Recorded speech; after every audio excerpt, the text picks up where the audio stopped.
అందుకే ఇక్కడ మీరు చూసినప్పుడు 4 కాన్స్టిట్యున్సీలు మేము తయారు చేశాం. ఆ 4 కాన్స్టిట్యున్సీలు రఫ్గా కుప్పం, పిఠాపురం, మంగళగిరి, ఉరవకొండ మీకు అందరికి కూడా పెన్ డ్రైవ్ ఇచ్చాం.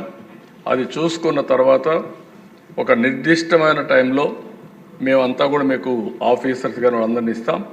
తయారు చేసిన తర్వాత మీరు కూడా కూర్చొని ఆ విజన్ డాక్యుమెంట్ తయారు చేస్తే తద్వారా రాబోయే రోజుల్లో మీరు అమలు చేయడానికి మెకానిజం కూడా ఎస్టాబ్లిష్ చేస్తున్నాం. నెక్స్ట్ ఇక్కడ కీ కాంపోనెంట్స్ మీరు విజన్ తయారు చేసుకోవడానికి overview Swarnandhra vision 2047, constituency level planning, constituency vision path, key strengths, concerns and opportunities. ఒక కాన్స్టిట్యున్సీలో హార్టికల్చర్ ఉంటుంది, ఒక కాన్స్టిట్యున్సీలో అక్వాకల్చర్ ఉంటుంది, ఒక కాన్స్టిట్యున్సీలో ప్యాడీనే ఉంటుంది. ఏ విధంగా మనం చేయగలుగుతాం అగ్రికల్చర్ వరకు. కొన్ని కాన్స్టిట్యున్సీ ప్రెడామినెంట్గా అర్బన్ ఏరియాస్ ఉంటాయి, కొన్ని కాన్స్టిట్యున్సీ ప్రెడామినెంట్గా రూరల్ ఏరియా ఉంటుంది. అర్బన్ ఏరియా ఉండే కాన్స్టిట్యున్సీలో ఎకనామిక్ గ్రోత్ బెటర్గా ఉంటుంది. రూరల్ ఏరియాలో కొంత ఇది ఉంటుంది, ఎందుకంటే సర్వీస్ సెక్టర్ తక్కువ ఉంటుంది, లేకుంటే ఇండస్ట్రీ తక్కువ ఉంటుంది, ఇలాంటివి ఉంటాయి. అవన్నీ కూడా మీరు ప్లాన్ చేసుకోవాల్సిన అవసరం ఉంది.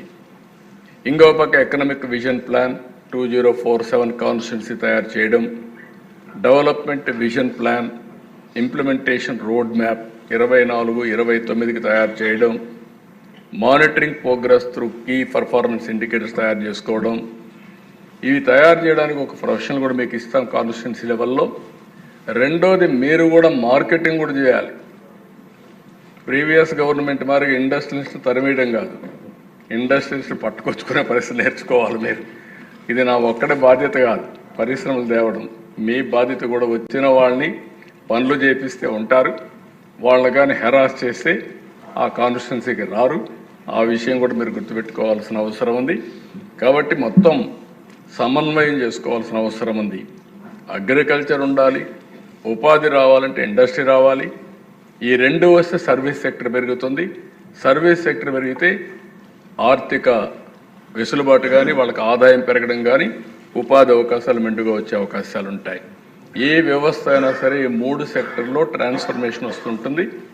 ఆ ట్రాన్స్ఫర్మేషన్ రావడానికి కారణం ఒక విజన్తో చేసే లీడర్షిప్పే కారణం అని చెప్పి కూడా నేను మీకు తెలియజేస్తున్నా.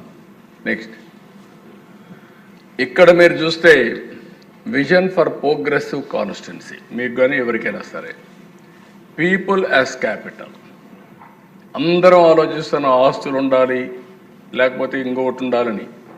అది కొంతవరకు కరెక్ట్ అయినా ఆస్తులను కూడా సంపాదించిన తర్వాత పోగొట్టుకున్నట్టు చాలా ఉన్నాయి.